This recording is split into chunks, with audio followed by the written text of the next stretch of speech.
नमस्कार, इन खबर में आपका स्वागत है। उत्तर प्रदेश विधानसभा चुनाव के दौरान ही विधान परिषद चुनाव की भी घोषणा हो गई थी और उत्तर प्रदेश में 36 स्थानीय निकायों का जो चुनाव होता है, स्थानीय निकायों के माध्यम से जो चुनाव होता है, उन सीटों पर चुनाव हो रहा है। इसमें बीजेपी और समाजवादी पार्टी ने जो विधानसभा चुनाव के लिए गणित बनाया था, एकदम उसको पलट दिया है। जान करके आपको ताज्जुब होगा कि 36 में से 34 सीटों पे समाजवादी पार्टी और 2 सीटों पे लोकदल चुनाव लड़ रहा है, लेकिन एक भी दलित को टिकट नहीं दिया गया है। ज़्यादातर संख्या यादवों की है, मुस्लिम सिर्फ 4 टिकट पाए हैं। बात करें समाजवादी पार्टी तो ऑलरेडी 2 सीटों पे लड़ रही है। सपा ने सबसे ज़्यादा 19 यादव उम्मीदवार उतारे हैं और 4 जो है ओबीसी के हैं, मुस्लिम 4 हैं, 3 ठाकुर है, 3 ब्राह्मण और 1 जैन समुदाय के नेता को टिकट दिया है। ठीक इसी तरीके से बीजेपी ने जो टिकट दिया है उसमें जो है सबसे ज़्यादा 16 ठाकुर राजपूत, 11 पिछड़े, 5 ब्राह्मण, 3 वैश्य और 1 कायस्थ को एमएलसी का टिकट दिया है। उसमें भी एक भी दलित को टिकट नहीं दिया है।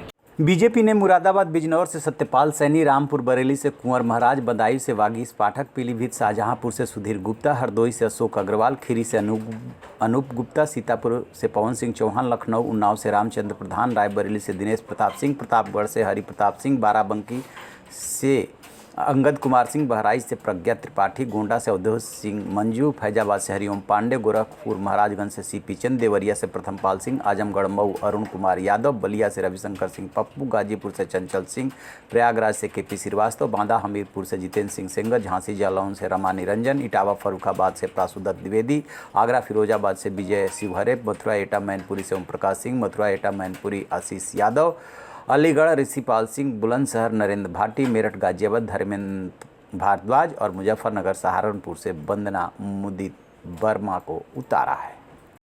अब सबसे बड़ा सवाल ये है कि 19 यादव और 16 ठाकुर पे दाव क्यों लगाया गया। तो आपको बता दें कि स्थानीय प्राधिकरण के माध्यम से जो ये चुनाव होता है, इसमें जिला पंचायत, क्षेत्रीय पंचायत, नगर पालिकाएँ, नगर निगम के चुने हुए प्रतिनिधि मतदान करते हैं। और आपको बहुत अच्छी तरीके से पता है कि जो पंचायत चुनाव हुए थे उसमें किस तरीके से वोट लिया गया था।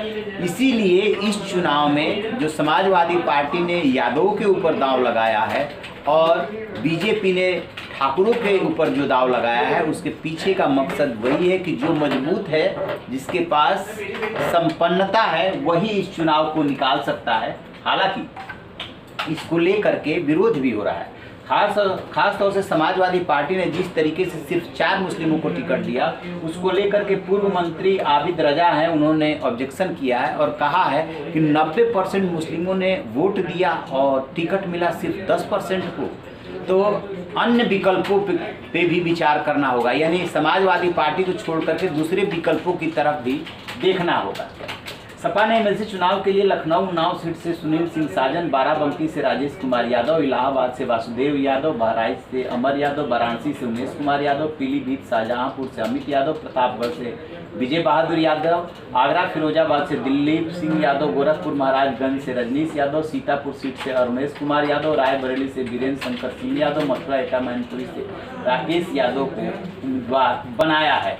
आजमगढ़ मऊ से राकेश कुमार यादव हैं, जौनपुर से मनोज कुमार यादव हैं, झांसी जालौन ललितपुर सीट से श्याम सुंदर यादव, कानपुर फतेहपुर सीट से दिलीप सिंह यादव, इटावा फर्रुखाबाद से हरीश कुमार यादव, बस्ती सिद्धार्थनगर से संतोष सनी यादव, अलीगढ़ से जैन सिंह यादव और फैजाबाद से हीरालाल यादव को प्रत्याशी बनाया है। अब देखिए, सपा ने मुस्लिम समुदाय से रामपुर बरेली सीट से मशहूर अहमद, देवरिया कुशीनगर से गोरखपुर के चर्चित डॉक्टर कफील खान और हरदोई से रजीउद्दीन और मुजफ्फरनगर सहारनपुर से मोहम्मद आरिफ को टिकट दिया है। तो इस तरीके से है ये सपा का समीकरण।